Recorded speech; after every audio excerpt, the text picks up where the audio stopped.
Nós cremos que Deus, Ele vai levar essa juventude a uma dimensão sobrenatural, é um tempo glorioso. Eu creio, nós estávamos conversando ali, apóstolo Michel, o Mateus, pastor Mateus, obrigado. E eu trabalho com jovens, né? Eu tenho um trabalho com jovens lá na minha cidade. E eu faço uma confraria de profetas, de jovem profeta. E ensino como os jovens fluírem no profético. É uma escola de profetas. Inclusive, nós temos uma escola que a gente faz até no Pico do Gavião, em Andradas, num castelo que tem lá. A gente mergulha 3 dias lá em consagração, em jejum, e experiências sobrenaturais. Esses dias atrás, esses tempos atrás, põe um fundo para mim, por favor, que eu sou movido a fundo. Pode erguer um pouquinho. Esses dias atrás, eu comecei a ter uma experiência dormindo, em um sonho. Uma visitação muito profunda do Espírito Santo. E aí eu acordei assim, meio anestesiado, bem aleluiado. E eu fui para o closet para não acordar a minha esposa. E eu moro na montanha da cidade. A minha casa, assim, o closet tem um vidro em cima, que eu consigo enxergar a cidade. E ali eu tive algumas experiências com Deus, e foi nessas experiências dessa madrugada, que Deus me deu a confraria de profetas. Tem o ministério apostólico lá em Mogi Guaçu, uma igreja linda, um povo abençoado como vocês, e trabalho no ministério pastoral, sou pastor também, mas eu tenho essa veia assim, do ministério profético. Inclusive, eu não sabia a medida que ia ser aqui. Da próxima vez que eu vir, eu tenho alguns profetas que são videntes. Então a visão deles se abre, eles ficam arrebatados. E é algo muito glorioso, muito glorioso. Aí nós mergulharemos em um nível também, né? Se vocês precisarem de mim, eu estou à disposição para a gente somar uma juventude muito forte aqui. E eu estava orando em êxtase, já acordado. E eu olhei para a cidade assim, e eu vi batendo as asas, algo assim nas nuvens.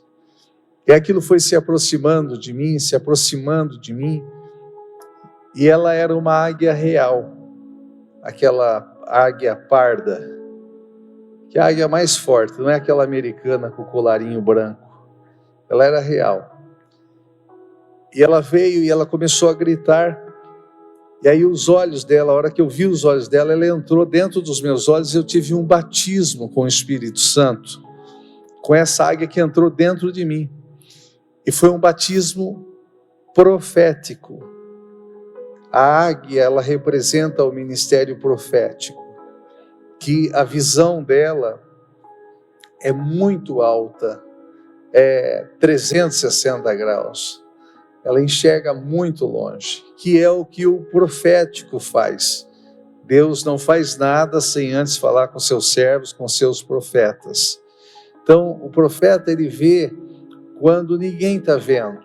Deus comunica aos seus profetas, aos seus nazireus. Jeremias, por exemplo, ele estava mediante um caos. A glória de Deus tinha se retirado do templo, as pessoas tinham profanado o reino de Deus, o templo, e o pai de Jeremias era um sacerdotes, o Ilquias, e eles não estavam conseguindo dar jeito naquele povo que se perverteu. Então a glória de Deus foi retirada do templo, e eles foram levados para cativeiro babilônico, 70 anos. Aí Deus visita Jeremias, que dentro de alguns entendimentos teológicos, Jeremias tinha cerca de 15 anos, um jovem. E Deus ativou Jeremias no profético, porque não adiantava mais o sacerdócio. O sacerdote é um pai. Ele ama, ele cuida, ele tira carrapicho, ele visita, ele ensina. Mas o profético é um tático para resolver as coisas pesadas que precisa ser resolvida. Os nazireus e profetas eram levantados no tempo em que tudo se perdia, para que eles trouxessem o reino de Deus novamente. Por exemplo, Saul estava corrompido e o sacerdote Eli também estava corrompido, Israel tinha se corrompido, a prosperidade já não tinha mais na nação, a palavra de Deus não tinha mais, e Deus levantou de um útero estéril um garoto chamado Samuel, que era um profeta e um nazireu, e se tornou sacerdote e juiz. Ele ungiu Davi, depois Saul, e ele também assumiu o sacerdócio da época, trazendo grande prosperidade, paz, presença de Deus sobre a nação de Israel. Com a unção de Davi, até Davi inaugurou o tabernáculo com 24 horas de adoração, de intercessões, de orações. Quando Deus levantou, numa época que os sacerdotes estavam caídos também, a João o Batista, que também era um nazireu e um profeta, Deus trouxe Jesus como um sacerdócio novo, restaurador. E um rei também, que Jesus é rei e sacerdote. Então, sempre que Deus levanta uma geração de profetas e nazireus, nazireu é a palavra Nazar, ou Nazir, que quer dizer consagrado a Deus. Sempre que se levanta nazireus e profetas, é para restaurar o reino. E Joel deu uma visão no capítulo 2, no capítulo 3, sobre o derramamento do Espírito Santo nos últimos dias, que serão principalmente sobre os jovens. Os jovens terão visões proféticas, e os jovens se tornarão a boca de Deus. Profetas, os jovens, os filhos profetizarão, os jovens terão visões, e os velhos, para não ficar tristes, eles vão sonhar. Eu falei com o apóstolo Michel, nós não somos velhos, mas o nosso tempo de tomar a nação passou. Eu tenho 51 anos de idade. E qual é o tempo? O nosso tempo é de preparar os jovens, para que os jovens tomem a nação. O avivamento será jovem. Nós somos o arco que entesa para lançar as flechas. Então nós somos a geração que vamos preparar os jovens no profético, no mover do Espírito Santo, na presença de Deus. Eu entendi essa responsabilidade. E para isso eu trabalho com a escola profética de jovens. E cada vez mais vou trabalhando, me gastando, porque eu creio plenamente que nós estamos prestes a viver a terceira onda de avivamento e a última para a volta de Jesus. Nós estamos prestes a isso. Eu já ouvi, pastor Mateus? Não? Mateus, irmão Mateus? Eu já ouvi o rugido da terceira onda. Ela ruge como um leão. E ela estourou em uma confraria de profetas que nós fizemos. 7 pessoas se afogaram. Era espiritual a onda. 7 pessoas se afogaram. Uma pessoa nunca teve experiência com Deus. Ela tinha vindo da congregação, era desviada da congregação cristã. Chamava Lorena, uma garota de 17 anos. ela afogou, ela foi batizada com o Espírito Santo, a visão e a audição dela abriu, e ela afogou na onda. Minha esposa afogou na onda, e aí eles levantaram, e a minha esposa teve que tomar Dramin a semana toda. A sensação do afogamento, todos os sintomas de afogamento, todos eles sentiram durante 7 dias. 7 pessoas, 7 dias. Eu disse por quê? E Deus me disse por quê. Aí ele disse sobre avivamento de Gales, país de Gales.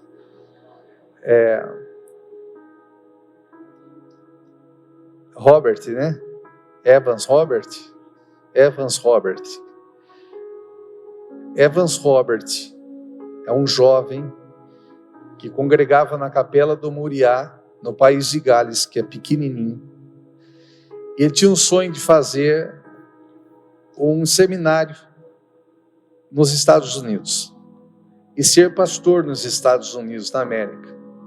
Sair daquele mundinho dele de Gales, da igreja dele, é assim que ele pensou. Ele fez o seminário e Deus visitou e disse: Robert, eu quero que você pastoreie a Capela do Moriá lá mesmo no país de Gales. É lá que eu tenho a obra contigo.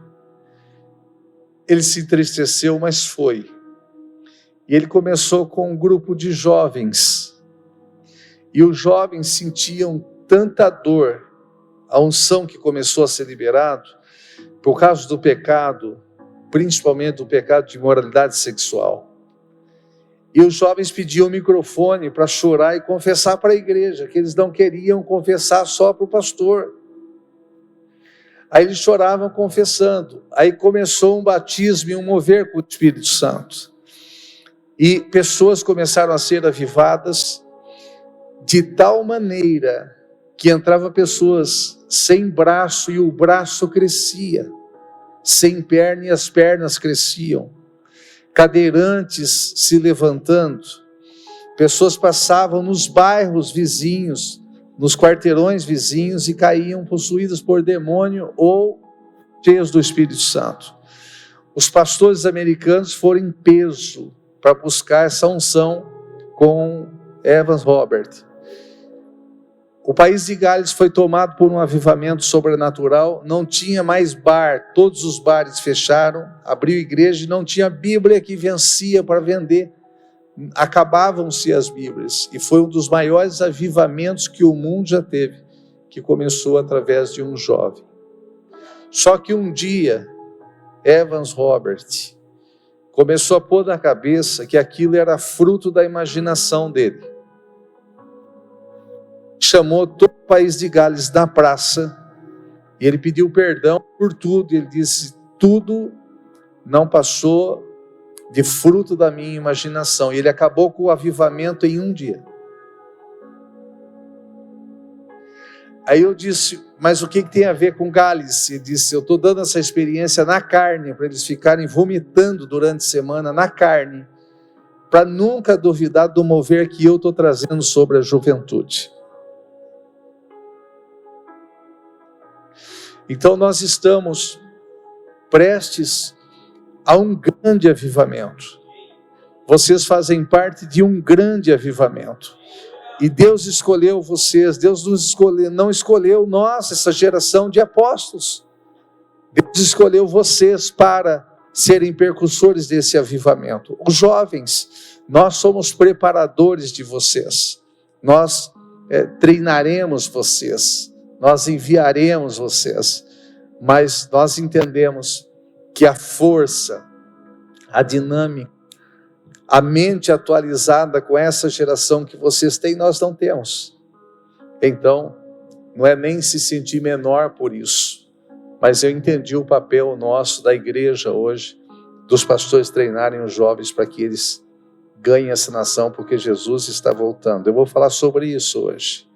E hoje Deus vai ungir você com o Espírito Santo de uma forma sobrenatural. Em nome de Jesus. Quantos creem nisso? Fique em pé para nós fazermos uma oração. Abra suas duas mãos.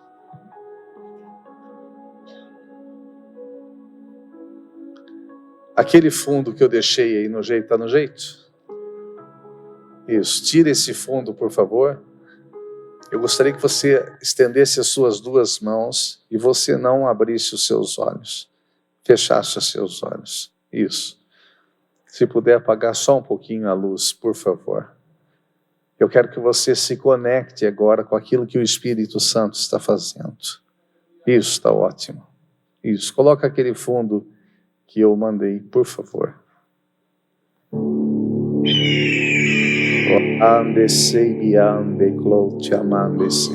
Mais alto um pouco, por favor. Mais alto um pouquinho. Isso.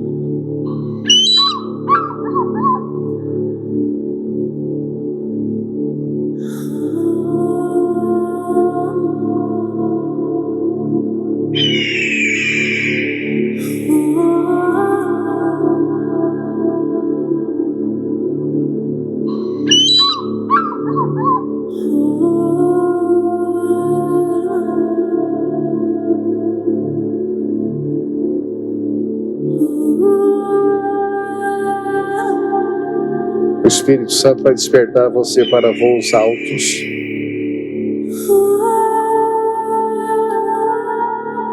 Águias voam alto. Yalamande cloque amande sedibiando rabayaca chove blande quichore mande sei. Rababande cloque amande lama sebiria marai para babai.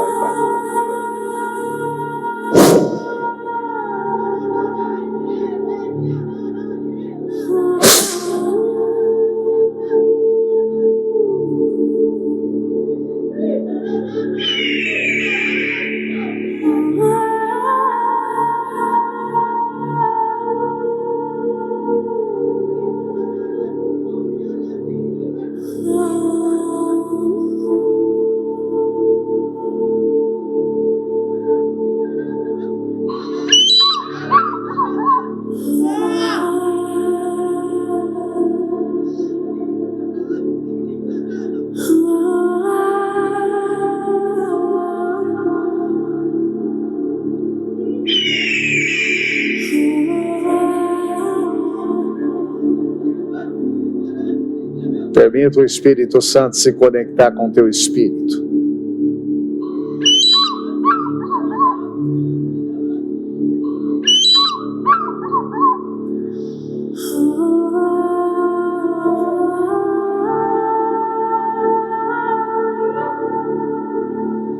Pode trocar o fundo por aquele outro.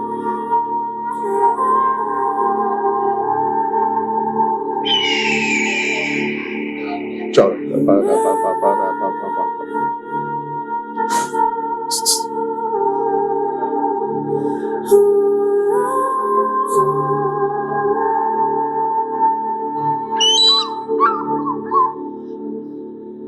O outro fundo.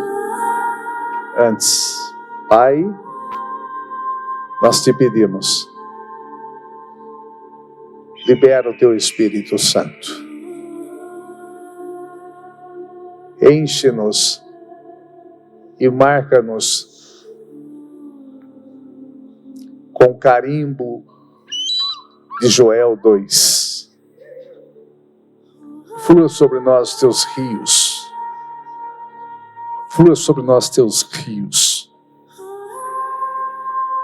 Rios de transformação.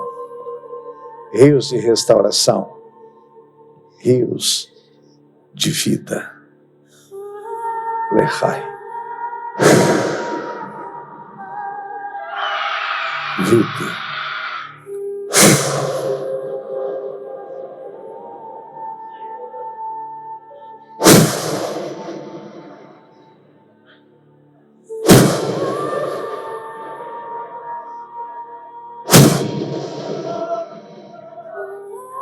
Verande classe de bião de classe. Eu rababamande cabarabashi. Vida. Vida. Vida. Põe o primeiro fundo, filho, que estava. O fundo que estava, por favor. Coloca o fundo que estava, por favor.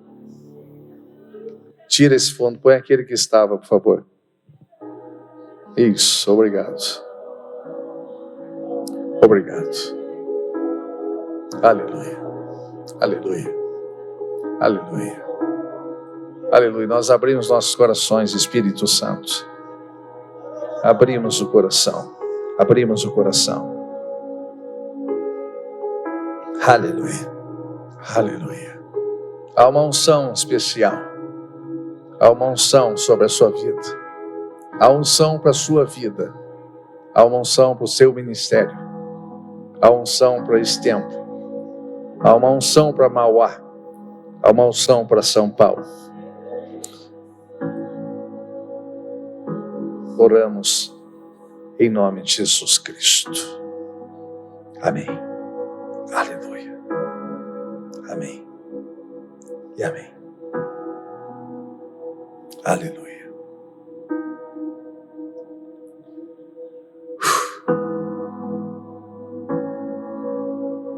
Aleluia.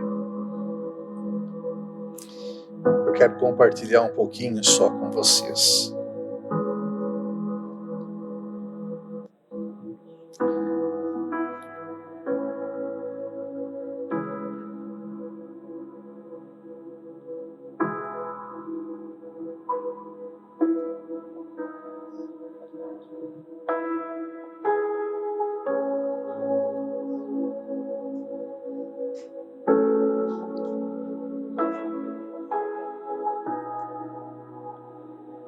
Irmão Mateus falou para mim, apóstolo, eu quero que você fale sobre transformação.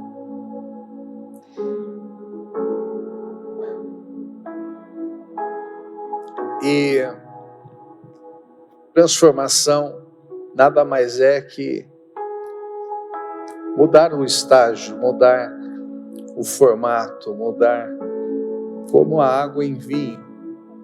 Uma transformação de alguém em algo que Deus quer. Deus nos transformou quando Ele... Deixa o fundo bem baixo, por favor, querido. Mais baixinho, por favor.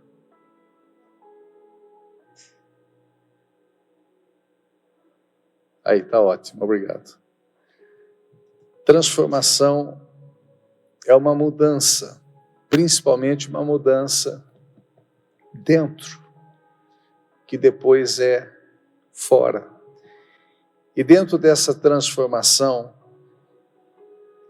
nós temos algumas fases da igreja que passou por transformação. Não só pessoas, mas igrejas, famílias, igrejas e nação. Família fraca, igreja fraca, família forte, igreja forte.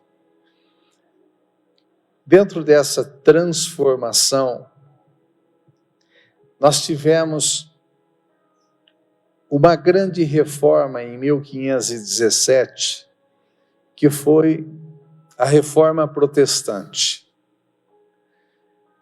É claro que a reforma trouxe uma transformação muito grande sobre o evangelho, sobre a igreja, sobre o mundo. Naquela época, os padres leram as escrituras sagradas e começaram a entrar em conflito, porque Roma vendia salvação, a famosa indulgência, o perdão dos pecados. E Roma também levava as pessoas a adorar imagem de escultura e tantas outras coisas. E aí os padres começaram a se levantar e não querer mais vender salvação, e não querer mais viver através dos dogmas romanos, que inclusive proibia a comercialização ou a distribuição de Bíblias. Eles não tinham acesso à Bíblia, não tinham tradução da Bíblia. E um deles, que foi um dos maiores, um deles foi João Hus, padre João Ganso, que ao defender algumas teses, ele foi queimado em praça pública num tronco. E ele morreu pela palavra da verdade. E eles diziam, nega a verdade, nega as suas mentiras, nega o que você está defendendo, e não se levanta mais com a Santa Igreja Romana. E disse: como que eu vou poder negar a verdade? Aí colocaram um capuz negro na cabeça dele, e ele disse: hoje vocês põem um capuz negro na minha cabeça, mas o Senhor tem uma coroa de salvação, de glória para mim. Aí vestido com a veste preta, e ele disse: o Senhor me vestirá vestes de salvação. E aí ele morreu entre as chamas, cantando: Jesus, filho de Davi, tem misericórdia de mim. E John Hus morre queimando na fogueira por defender que não pode se vender salvação, ela é gratuita, pela graça de Deus, pelo sangue de Jesus na cruz nós somos salvos. Isso é um dom de Deus, isso não pode ser comercializado, não pode se vender salvação. Só que ele disse: hoje vocês matam um ganso, daqui 100 anos nascerá um cisne, que vai gritar muito mais alto e vocês não vão calar ele. Deu 100 anos certinho, nasceu Martinho Lutero. E Martinho fez uma baita de uma reforma, foram 90 e tantas teses, pregou na Basílica de São Pedro, e ninguém pôde calar realmente Lutero. Ele escreveu a Bíblia, traduziu para o alemão, e ele distribuiu, inclusive a Bíblia rodou a Europa. E aí começou essa baita movimento protestante, e foi uma reforma. A igreja melhorou muito, a igreja foi muito, muito transformada, que é o tema, né? Ela foi muito transformada. Porém, Lutero odiava os judeus. Lutero era um antissemita, inclusive escreveu um livro sobre isso. E muitos padres eram ensinados, mesmo com a reforma, a serem antissemitas. E a igreja é apostólica de Atos dos Apóstolos, a igreja não é romana, a igreja romana vai nascer 300 anos depois. A igreja já nasceu em Jesus em Atos. E aí a igreja teve uma reforma, a reforma é algo muito bom. Por exemplo, alguém tem uma casa e aí ele muda um pouco a fachada, ele tira um piso velho, põe um piso novo, e dá uma pintura nova, e aquilo, uma reforma, ficou bonito, ficou bom. Reforma é bom, reforma é legal, né? Aumentou um banheiro, aumentou um quarto, construiu um quarto. Só que dentro desse processo de transformação, não tem um fundo mais lento assim? Se não tiver, eu mando aí para vocês um mais lento assim.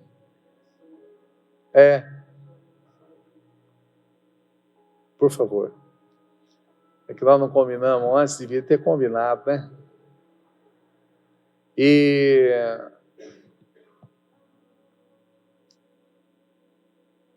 Deus não prometeu uma reforma, Deus prometeu uma restauração. E qual a diferença de reforma e restauração, apóstolo? Restauração é trabalhar até deixar exatamente como era o original. O avivamento dos últimos dias não será uma reforma. Não será uma reforma, mas será uma restauração. Então Deus está trazendo uma restauração, não uma reforma. É muito além, muito mais eficaz, muito mais linda, muito mais profunda do que uma reforma. É uma restauração. Em que sentido restaurar o quê? Lembra de Adão no Éden? Lembra da inocência, da pureza? Lembra do avivamento? Lembra de como Deus nos criou, a sua imagem, a sua semelhança? Lembra do mover de Deus, daqueles começos de tempos que a Bíblia nos dá? Lembra-se de tudo isso. Então é isso que Deus vai fazer. Deus vai restaurar os padrões da família, os padrões do evangelho, os padrões do altar, os padrões dos jovens, os padrões da humanidade. E isso está acontecendo de uma forma sobrenatural. E esse é o tempo dessa restauração, dessa transformação. E os agentes dessa transformação são vocês. São jovens, não é outro. A responsabilidade é de vocês. Eu comecei um movimento lá, tem jovens, chama Movimento Doxa. Eles mergulharam no Espírito Santo, mergulharam na escola profética, eles estão fazendo 25 minutos a 30 na escola deles, no intervalo, um estudo que eu passo, que é esse estudo Doxa, aí tem 5 minutos de oração, 20 de palavras, 5 de oração. Tem jovens lá na nossa igreja que estão com 64 pessoas na célula Doxa, dentro da escola. Um está com 23, ele nunca pregou. E os jovens estão chorando tudo em sala de aula. Então, o intervalo, e eles estão compartilhando. Tem uns que estão compartilhando com um só, fazendo essa série Doxa, são 7 semanas. Com uma pessoa só, uma amiga compartilhando com uma amiga. Uma alma vale mais que o mundo todo. Mas eles se desprenderam, se dispuseram em ser um canal do Espírito Santo, e Deus está fazendo algo magnífico. E agora nós vamos ter um encontro com Deus Doxa lá, que nós pretendemos passar mais ou menos 80 jovens que foram ganhos em 7 semanas lá. Algo magnífico que Deus está fazendo. Porque os jovens têm uma força gloriosa. Você sabe por quê?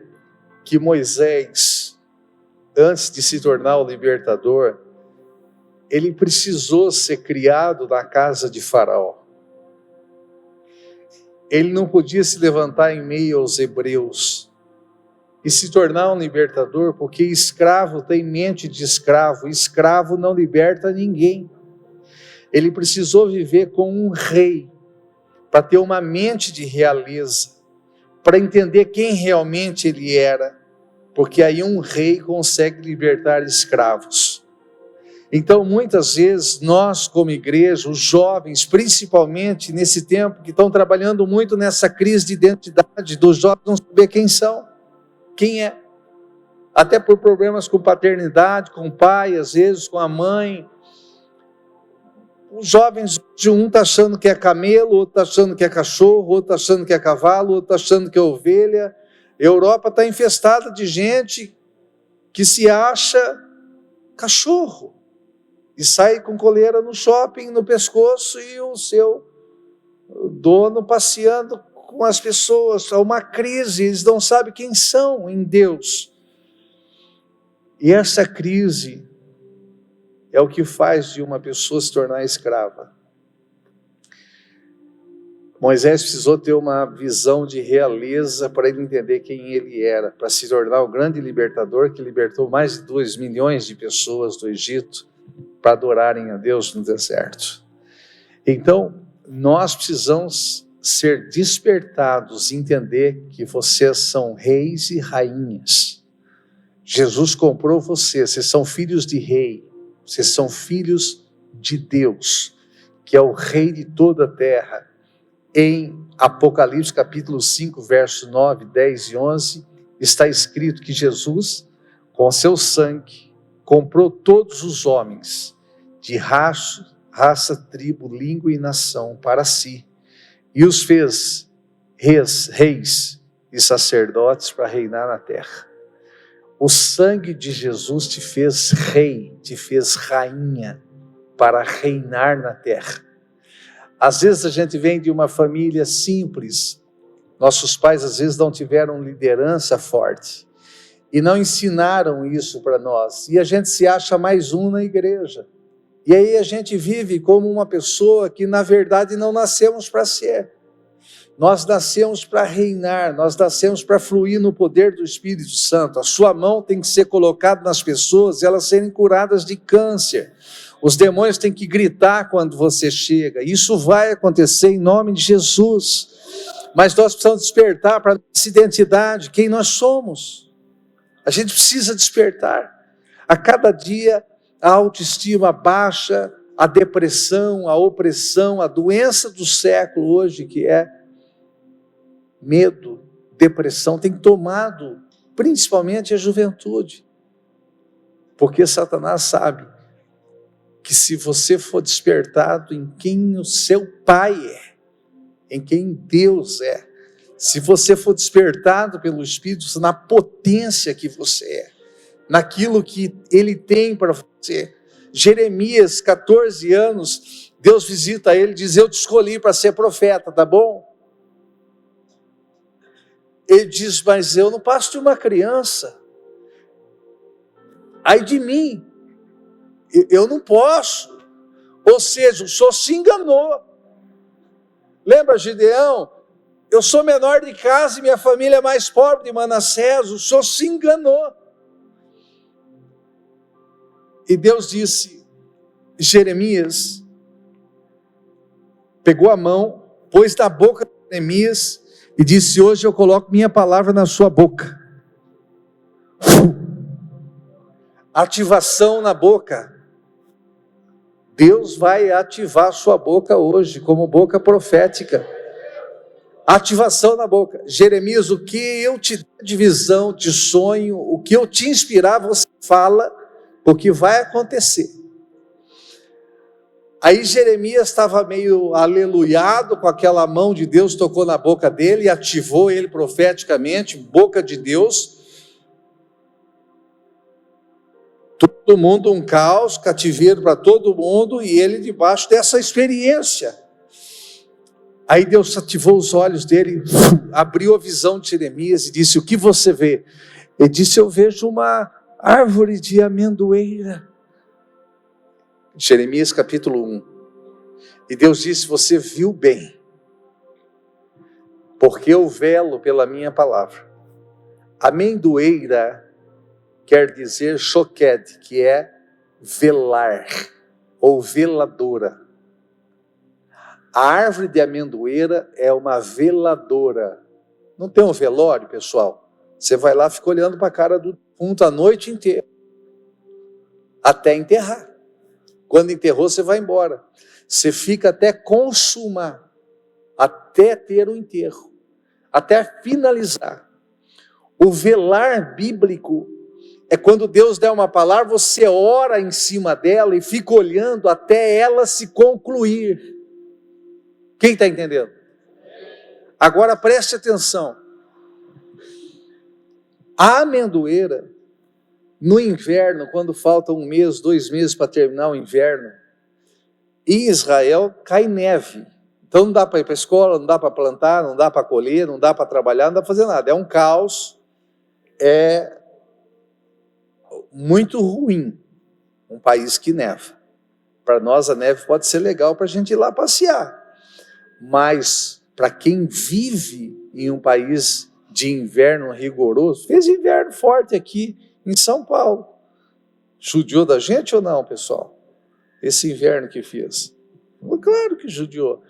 Aí você olha para o cenário, as árvores estão sequíssimas, um caos. O cenário é de morte, mas quando você olha para a amendoeira, ela está florida inteirinha. A mensagem da amendoeira é: a primavera está chegando. A mensagem de todas as árvores é: o inverno nunca vai acabar, o caos não vai acabar, a calamidade não vai acabar. Mas quando você olha para a amendoeira, ela está florida, está florescendo, cheia, ela é linda. E a mensagem da amendoeira é: a palavra de Deus vai se cumprir, não importa o inverno que esteja acontecendo, a primavera está chegando. É a primeira árvore que sinaliza a nova estação. E o profeta é esse, o cenário está um caos, mas o profeta já teve uma palavra de restauração, está profetizando, é contrário a todo mundo que está com cara de morto, um cenário de gente reclamando, o profeta dá a palavra de restauração e Deus vai cumprir. A vara de Arão, a vara de Moisés, a vara dos profetas era cortada da árvore de amendoeira, porque é a árvore profética. Porque um profeta não dorme, um profeta recebe revelação, não anda por vista, mas anda por visão, por fé. E Deus vai ativar você como ativou Jeremias em nome de Jesus. Quantos creem nisso? Quem está dormindo, diga amém. Acabou de acordar.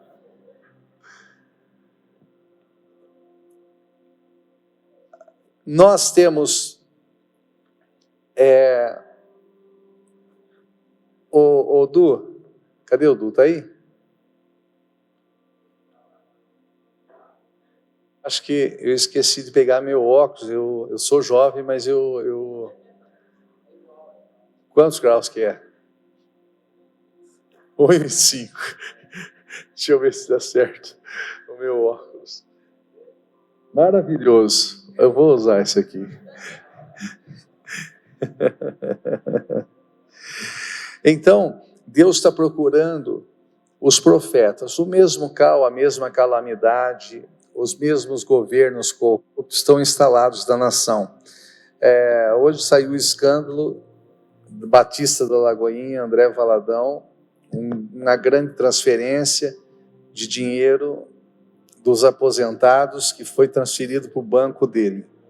E mais outros pastores, e tantas coisas estão acontecendo. Então, nós estamos vendo igrejas e mais igrejas, não todas, é claro, mas que estão se vendendo, mudando os valores.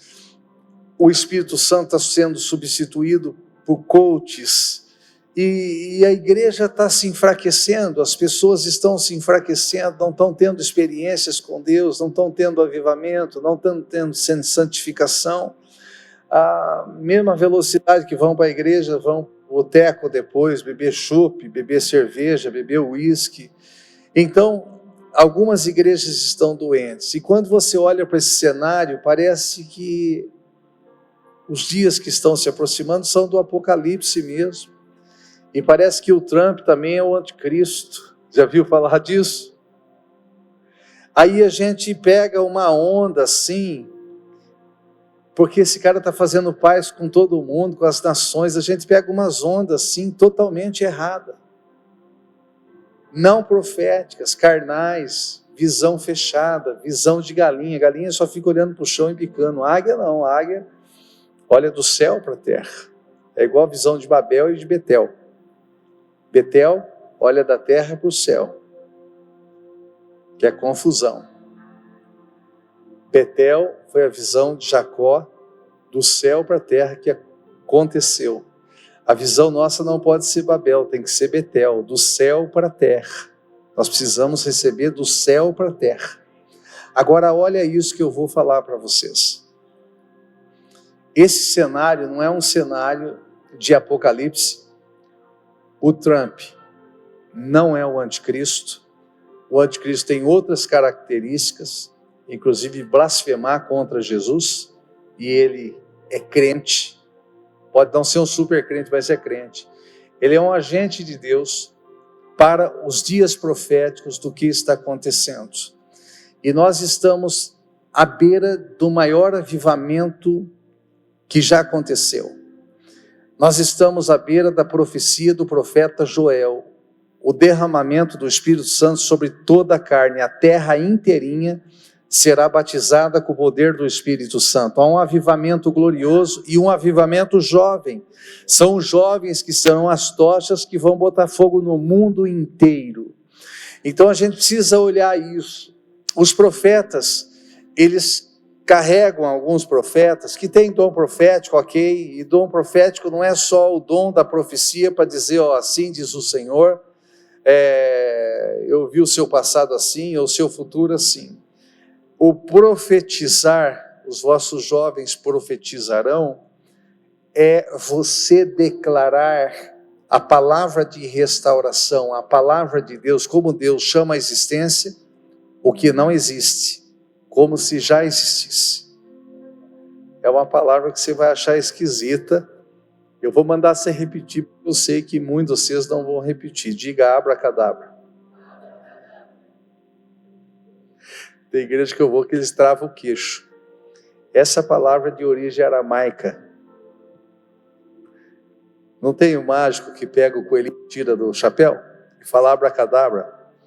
Essa palavra não é uma palavra de bruxaria, ela é de origem aramaica, é avra kedabra, que quer dizer, eu crio enquanto eu falo.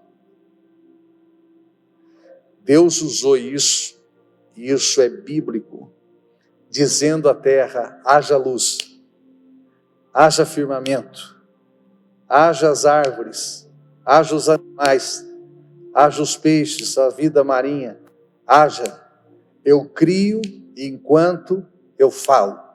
Avra Kedabra.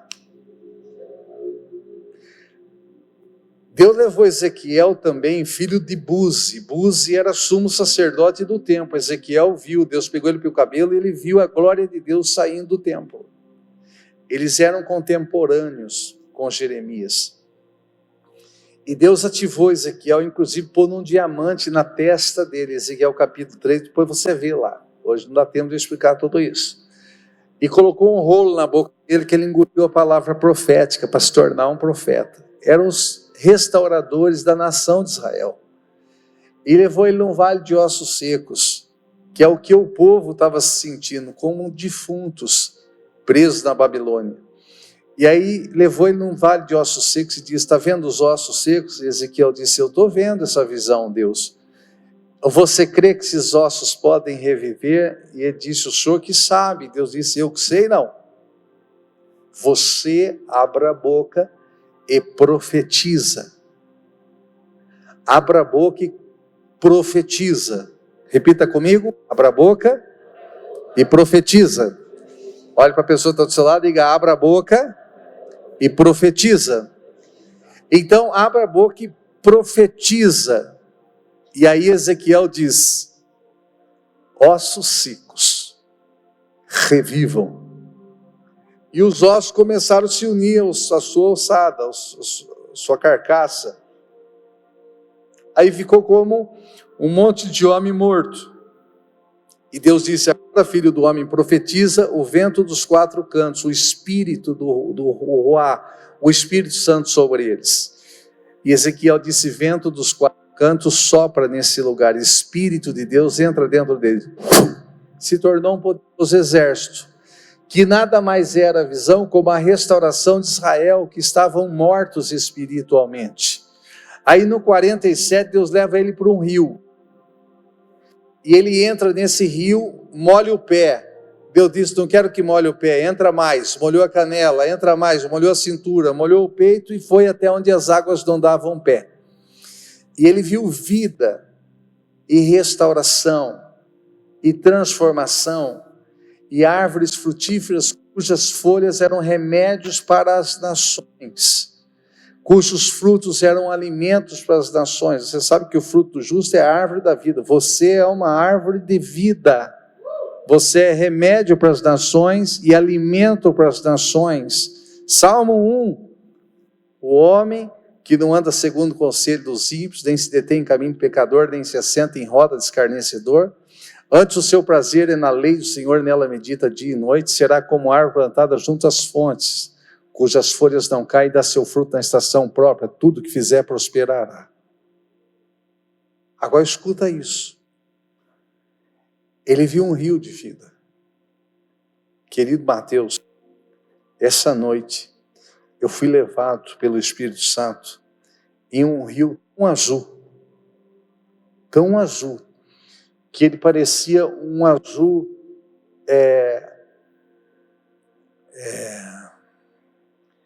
aquela pedra azul, safira.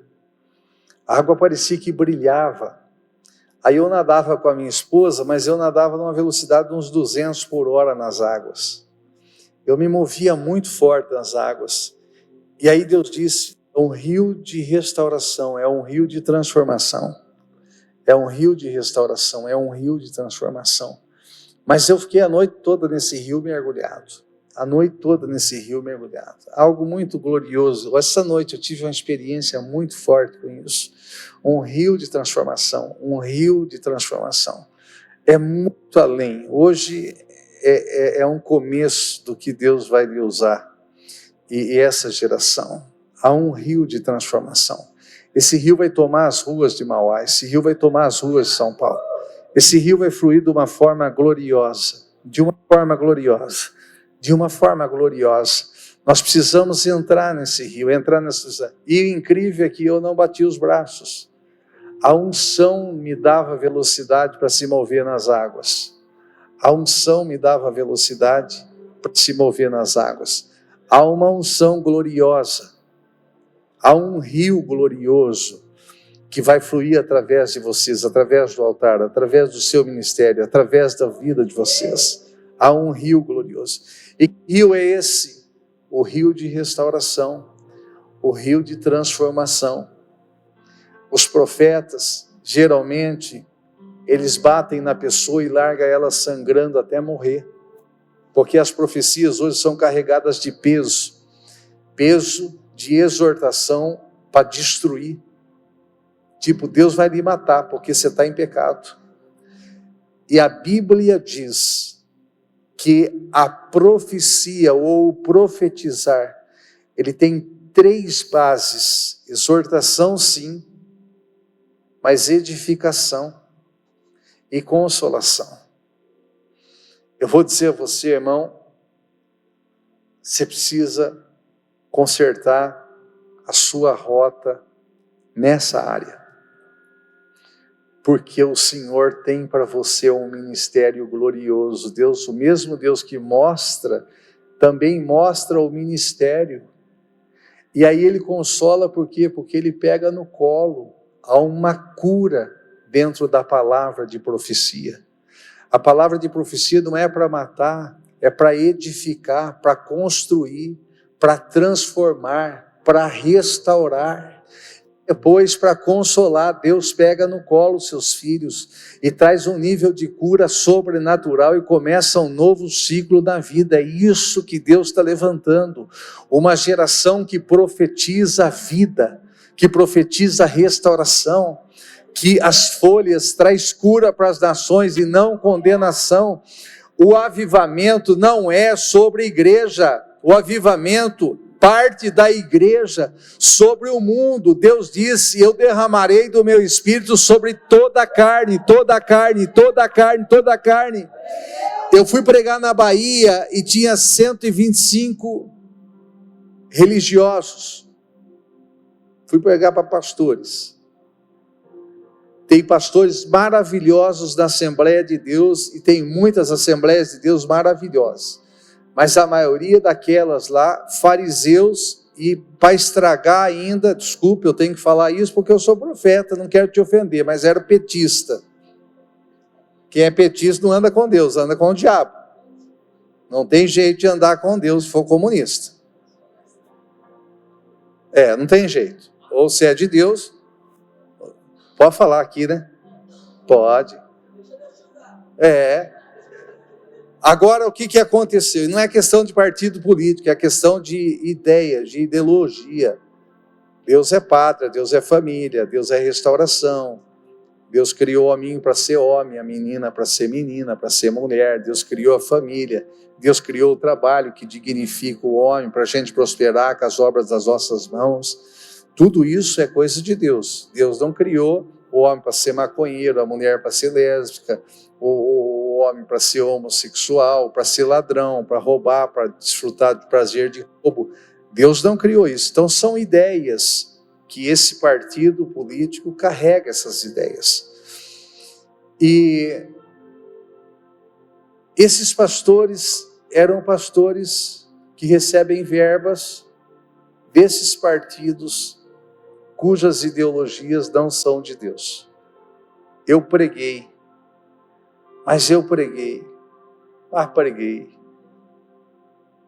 E esse povo parecia, eu via a cabeça deles como naja, em pé assim, olhando para mim. Deus tinha tanto para derramar, mas eles eram odres velhos. Aí tinha um rapaz lá, um jovem, e ele que estava organizando o som, era num hotel, foi o prefeito da cidade que me levou. E aí,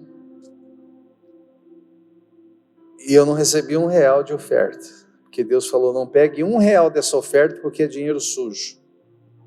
Eu não recebi R$1 de oferta. Mandei devolver a oferta para ele. O rapaz do som, os poros dele cheiravam a bebida, porque ele tocava na noite. Ele chorou a minha mensagem. Eu trouxe ele e disse que ia aceitar Jesus, ele veio me abraçar chorando e recebeu uma descarga do poder do Espírito Santo. O cara que exalava bebida nos poros recebeu o que os velhos religiosos não receberam. O Espírito Santo não pertence à igreja, não pertence a um pastor, a um apóstolo, a um profeta.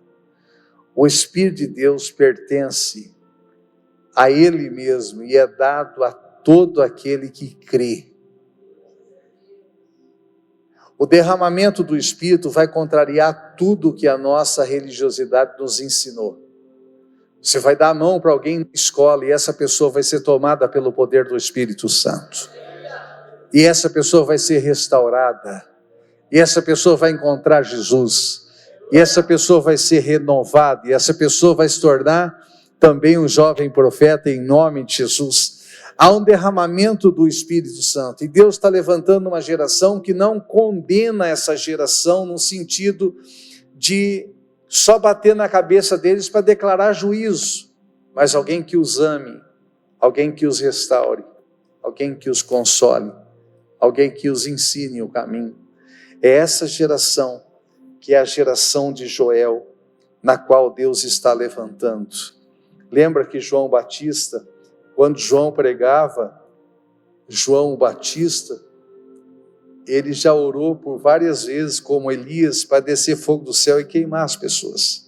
Inclusive o João da Bíblia, do Evangelho, que era discípulo de Jesus, e antes era discípulo de João Batista, Jesus passou em Samaria e o povo não quis ouvir o Evangelho.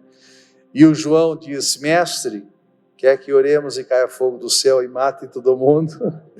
E Jesus disse: não, eu não vim matar, João, eu vim dar vida. Eu vim com uma palavra profética não tão dura quanto a sua. Eu vim com uma palavra profética que mostra o pecado, mas que mostra a saída, que mostra o meu plano, que mostra o consolo, que mostra o amor, que inclui, não que exclui. Eu vim para restaurar aquilo que se deformou. Eu vim para restaurar, para restituir. Eu vim para transformar.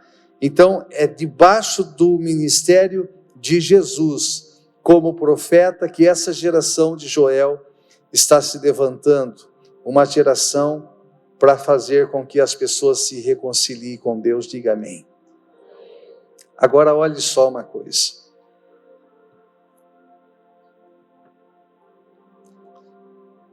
Malaquias capítulo 4, verso 5, Atos 17, 31 e Judas capítulo, verso 6. Fala sobre o grande e terrível dia do Senhor. Que dia é esse, apóstolo? Esse é o dia da volta de Jesus, que é chamado de grande dia, e em Joel chamado de terrível dia. Terrível por quê? Porque muitas pessoas vão ficar. Porque muitas pessoas não vão subir para a festa das bodas do Cordeiro de 7 anos no céu. Muitas pessoas vão ficar por o governo do anticristo. Muitas pessoas, inclusive famílias que frequentam a igreja, vão ficar. Muita gente, familiares de pessoas que vão subir, vão ficar. Muitas pessoas. E esse é chamado do grande e terrível dia, porque será terrível para muitas pessoas. Não são todos, mesmo com o avivamento, que vão entregar a vida. Eu creio na maioria, mas não todos as pessoas, elas têm que se decidir por si mesmo. E dentro desse grande e terrível dia, a gente pega uma onda, assim, a maioria das pessoas, de olhar para esse final de tempo e resumir tudo num pacote só, num combo, e dizer: é o apocalipse, é o fim mesmo, as coisas vão piorar e cada vez mais piorar. Esse é o foco completamente errado de um profeta da transformação. E não é o foco bíblico das profecias dos antigos profetas. Essas profecias, elas estão aí, e nós somos as varas de amendoeira. Nós somos veladores dessa profecia, zeladores também dessa profecia. Que profecia, apóstolo? Quando você vai para Joel capítulo 1, Deus disse sobre dias de crises. O que o gafanhoto cortador deixou, o migrador, o destruidor, o devorador e o destruidor comeu. Fala-se sobre um tempo de escassez, um tempo de fome, um tempo de crise financeira. Esses gafanhotos, sim, representavam os gafanhotos que entravam na lavoura de Israel e comiam as lavouras. Mas não só eram gafanhotos, mas eram legiões de demônios que entravam também através de exércitos inimigos de outras nações para enfraquecer e empobrecer Israel. Então ali havia sim um caos. Só que Joel foi levantado não somente para avisá-los do caos. Joel foi levantado para avisá-los que haveria uma restauração. E a profecia, geralmente, ela não é só para aquele exato momento. A profecia de Joel, eu não sei se vocês tiveram essa experiência, vocês moram em cidade grande, mas às vezes já tiveram. Quando você pega uma pedra meio chata, assim, redonda assim, e chata, aí você chega num riacho ou num lago, aí você joga a pedra assim de lado, e ela faz tum, tum, tum, tum. Não sei se vocês, talvez, se não fizeram isso, já viram, né? Eu sou de roça, então lá a gente já fez muito isso aí, até doeu o braço, a gente jogava pedra. A profecia, ela bateu em Joel, naquele tempo, aconteceu. Bateu em Atos dos Apóstolos, no capítulo 1, capítulo 2. E está batendo agora nos últimos dias na sua plenitude. São profecias que viajam no tempo bíblico. Preste atenção que nós estamos construindo algo, eu vou orar por você para liberar essa unção. Deus escreve no peito de todos os jovens, Joel capítulo 2, quando eu libero essa unção. Eles saem marcados assim, Joel capítulo 2, espiritualmente falando. Ouça isso. Joel profetiza sim sobre essa crise, que é o que nós estamos vivendo no país, crise financeira, crise moral, crise política, crise religiosa. Tem muitos altares maravilhosos e a maioria das igrejas pertencem mesmo a Deus, serve a Deus mesmos, mas tem muita igreja totalmente equivocada por aí, muita igreja perigosa, muita igreja que perdeu o valor.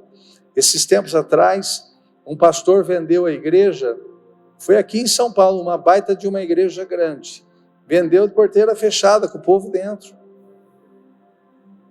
como se vende fazenda de gado, não tem amor nas pessoas, não ama as pessoas, vê como produto, o mesmo valor de uma caixa de som, é a vida de uma pessoa. Vou vender para você, tem 500 pessoas, 500 cabeças, então isso existe. Feliz são vocês que têm pastores que os amam, que amam o chamado, que amam vocês, que amam a família de vocês, que servem por amor à obra de Deus. Digno é o obreiro do salário, a gente vive do altar, a gente precisa comer também, e isso é bíblico, é sagrado, mas Deus os deu pastores que, se não tiver salário, está pregando, que já pagou um preço altíssimo pela sua vida, pelo ministério, pela igreja. A raça nossa, com o povo que nós andamos, é gente que por tempo colocou salário do bolso para pagar aluguel de igreja e faltou em casa. Então é gente que ama de verdade. Então feliz é quem tem uma igreja boa, quem faz parte. Você é bem-aventurado, você é feliz pelos seus pastores, que são gente de verdade. Então isso é seguro. Agora ouça isso. Quando a gente olha para esse cenário, a gente vai enxergar direto o caos? Não. Tem uma palavra de restauração, tem uma palavra de transformação. Só que a boca profética precisa ser levantada imediatamente, para que essa transformação venha sobre a nação. No capítulo 1 de Joel, capítulo 2, verso 25 e 27, vai dizer sobre os gafanhotos, sim, mas vai dizer também, no mesmo capítulo 2, chorem entre o alpendre e o altar. Chorem, sacerdotes. Não é a nação inteira se arrepender, não. É os sacerdotes, os servos do Senhor, chorem. Porque se vocês chorarem diante do Senhor, se vocês buscarem a presença do Senhor, Ele vai restaurar vocês. Aí no capítulo de número 2, verso 25 ao 27, que eu já disse, é junto. Ele diz: se vocês chorarem, o Senhor vai restituir a vocês os anos consumidos pelos gafanhotos, todo o prejuízo da nação, toda a dor que a nação está passando, tudo aquilo que você foi privado, por exemplo, de ter um carro bom, de ter uma casa própria, seus pais, o sofrimento dos seus pais para pagar uma escola, o seu também, para você custear a sua vida, tudo muito difícil. A maioria das pessoas trabalham para viver, para comer, para pagar aluguel. Então, acaba não sobrando muita coisa, são dias difíceis. E os gafanhotos, principalmente, são esses políticos que destroem o dinheiro da nação, destroem os cofres das nações, destrói tudo, essa crise mundial, moral, política, religiosa, uma crise total. E aí Deus disse: se vocês me buscarem, eu vou repreender esses devoradores, e eu vou restituir a vocês os anos que vocês perderam. Os vossos celeiros se encherão de trigo, e os vossos tonéis se encherão de mosto e de azeite, vocês serão fartos, e o meu povo nunca mais será envergonhado. Apóstolo, é possível Deus fazer isso, queridos? Deus deu uma promessa para o Brasil, que o Brasil será o maior celeiro das nações, que vai alimentar as nações. Nós chegamos próximo disso alguns aninhos atrás aí, maior produtor de grãos, um dos maiores produtores de carne. Então agora estão tentando destruir, inclusive as lavouras do Rio Grande do Sul. Só esses 2 meses, 30 agricultores deram um tiro na cabeça, se mataram. Porque não compensa plantar para vender, e o banco fechou as linhas de crédito. Eles estão vendendo trator, vendendo terra, acabou tudo que eles têm. Então isso são ações de gafanhotos do inferno. Isso são ações de devoradores. Só que Deus prometeu. Há uma promessa sobre o Brasil, e há uma promessa sobre as nações que creem no Senhor. Eu vou restituir os anos consumidos pelo gafanhoto. As vossas eiras se encherão de trigo, os vossos tonéis transbordarão de mosto e de azeite, e serão fartos, meu povo nunca mais será envergonhado, diz o Senhor. Preste atenção nisso. Na terra inteirinha está tendo uma revolução, e governos cristãos, inclusive no Japão esses dias, na Colômbia essa semana, Bolívia, Argentina, Itália, Estados Unidos, Israel, Holanda e Turquia, mas há uma ascensão de governos cristãos no mundo todo, e ninguém vai segurar essa onda, porque é uma palavra profética que vai se cumprir. E há uma queda dos gafanhotos que consomem as riquezas das nações. Nós estamos prestes a ver a maior restauração financeira que você já viveu em toda a história da sua vida.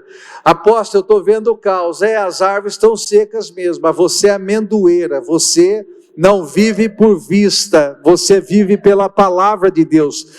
A palavra de Deus para os últimos dias é: eu vou encher os teus celeiros, vocês serão fartos e o meu povo nunca mais será envergonhado. Põe o fundo aí, filho, senão quebra a minha conexão. Meu povo nunca mais será envergonhado, diz o Senhor. Ou é sinal que acabou meu tempo?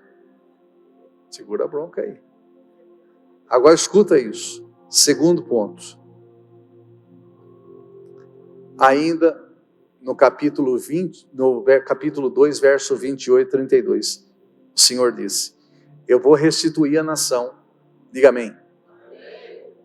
E o Senhor disse: e eu vou derramar do meu espírito sobre toda a carne. Diga sobre. E o que seria toda a carne? O que seria toda a carne? Bombeiro? Não. O corpo de Cristo, você já está derramando, né? Toda a carne. O macumbeiro, o feiticeiro, o budista, o ateu, o muçulmano, todos. Você botou um pedaço do meu vídeo. Deus me levou para uma tenda de muçulmano, eu já entrei falando salam aleikum, Deus abençoe. Aí botei a mão na cabeça, caíam pessoas endemoniadas e batizadas no Espírito Santo. Eu estava pregando ano retrasado em Tisbe, nas montanhas de Gileade, onde Elias nasceu e viveu. E eu pregava sobre Elias. Ouça isso.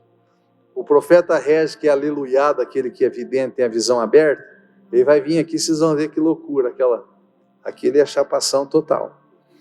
E ele estava com o violão dele tocando e o céu aberto.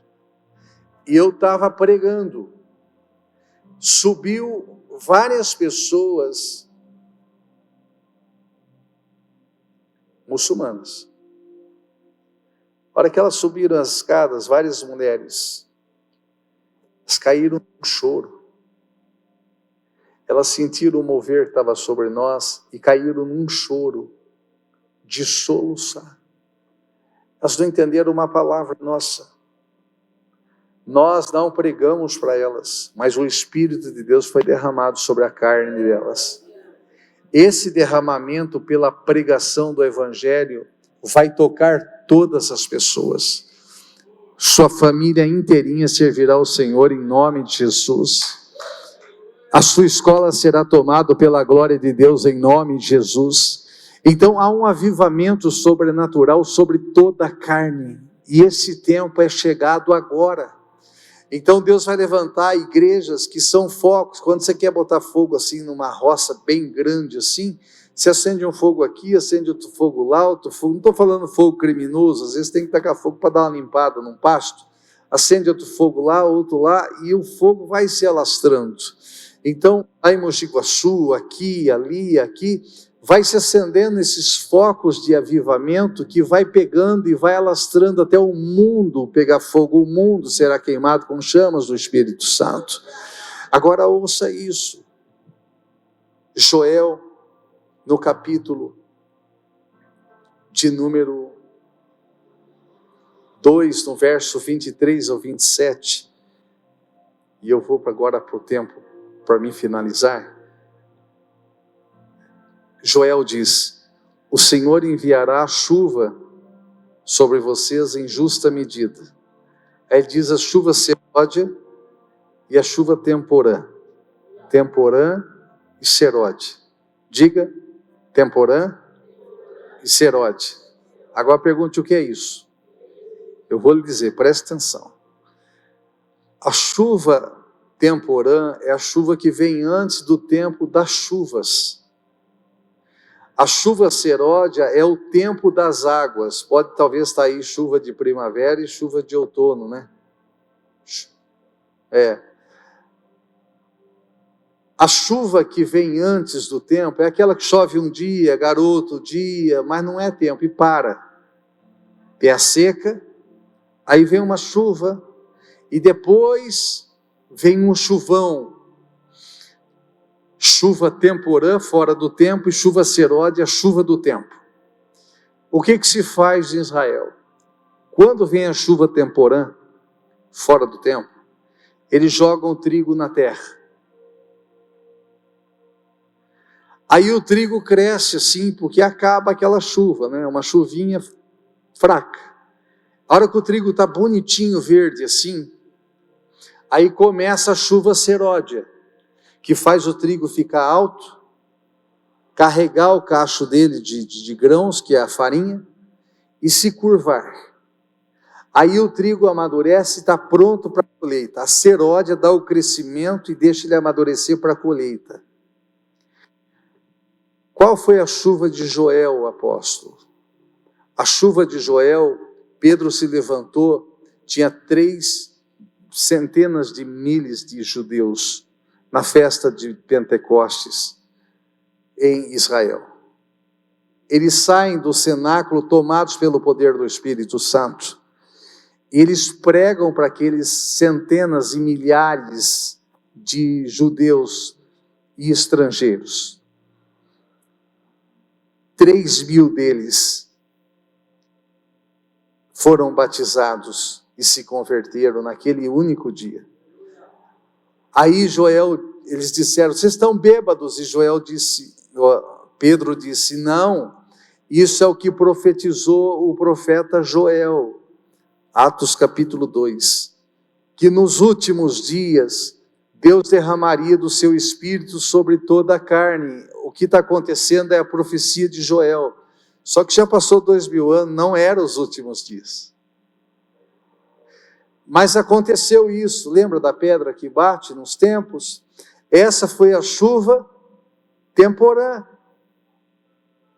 A chuva de Joel foi um derramamento sobre a igreja, sobre os apóstolos e sobre parcialmente pessoas da igreja.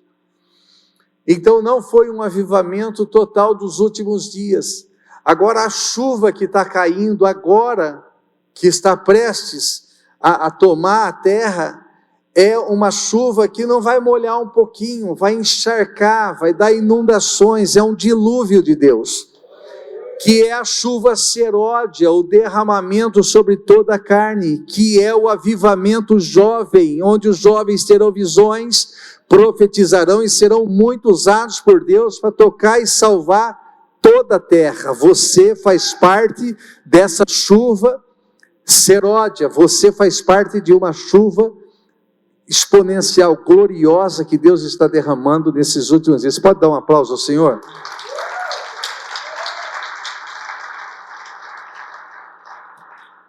E o que vai acontecer, apóstolo? Jesus não pode voltar agora.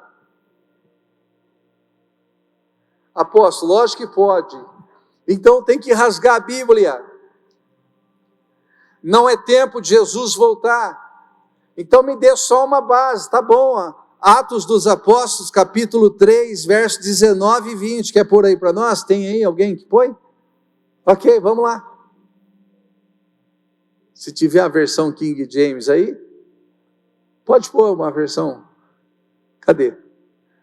Arrependei-vos, a pregação de Pedro depois do derramamento do Espírito Santo. Jesus já tinha vindo, morrido, ressuscitado e ido para o céu. Ascensão dele, Atos capítulo 1. Derramamento do Espírito, Atos capítulo 2. Agora Pedro está pregando, arrependei-vos, portanto, e convertei-vos para que vossos pecados sejam apagados e assim venham da presença do Senhor tempos de refrigério.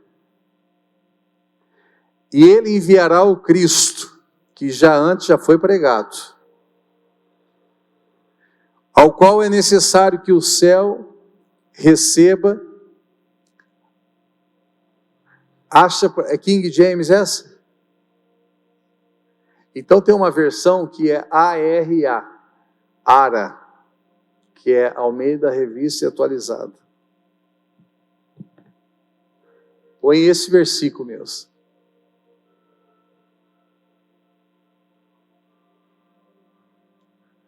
Essa é Almeida, corrigida e fiel. Não, é ARA, não tem ARA aí? E você colocou King James atualizado ou 1611?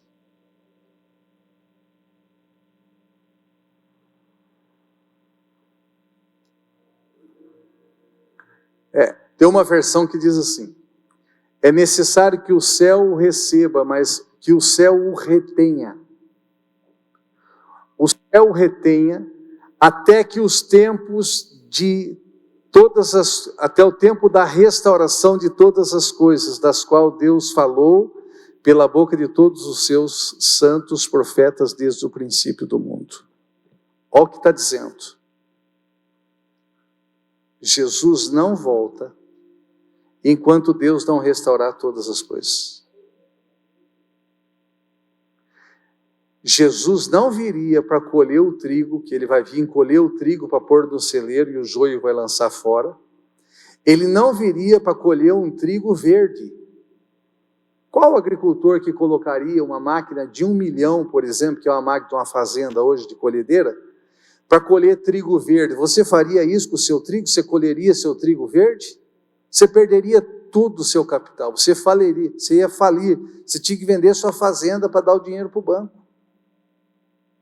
O trigo só se colhe quando está maduro.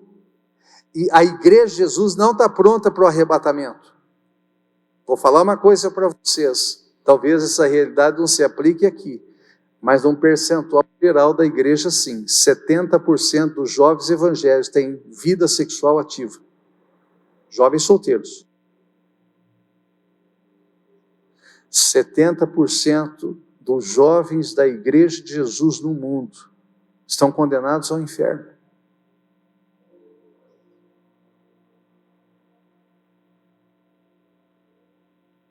Ainda mais no pecado sexual que é feito no corpo.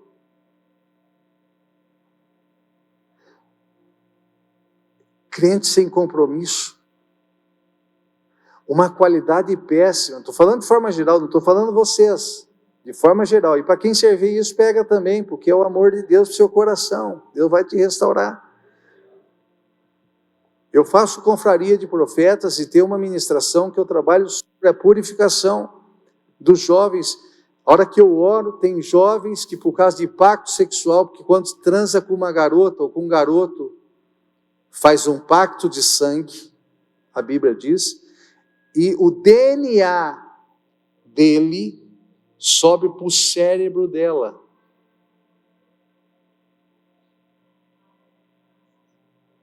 Aí o DNA comanda as suas emoções. Tem pessoas, esses tempos atrás, se comprovaram em faculdades de nome nos Estados Unidos.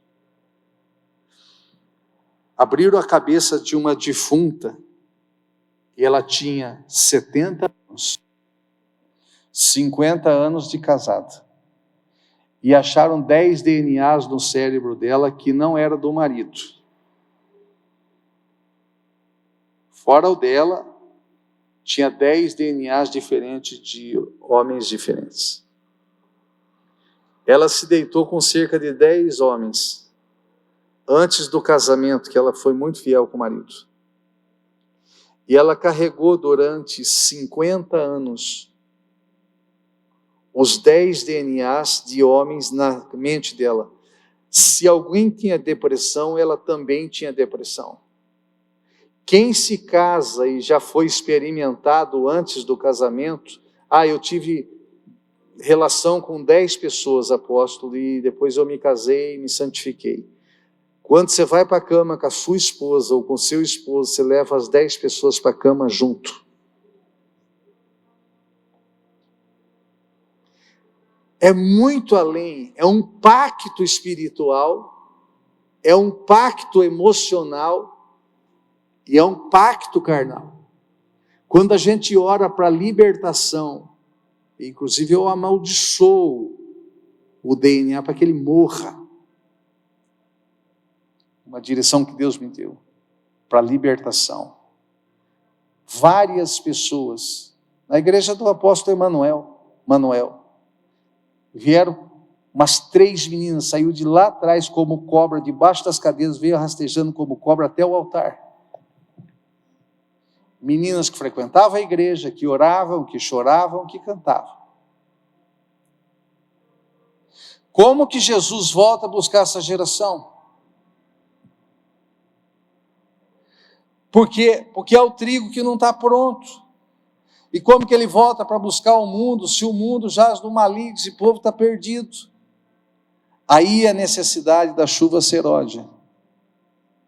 Essa chuva seródia, o avivamento começando pela igreja, vai fazer o trigo amadurecer, vai fazer as pessoas deixar o pecado, vai fazer as pessoas se libertarem, vai fazer as pessoas amarem Jesus, servirem Jesus, terem experiências com Jesus, ter aliança com Jesus, se santificar, se libertar, e aí sim, isso se espalha para o mundo, que é a chuva que vai derramar sobre toda a carne, e consequentemente, Joel profetiza no capítulo de número 3, no verso 14 ao 21, multidões, multidões, no vale da decisão, porque o dia do Senhor está próximo.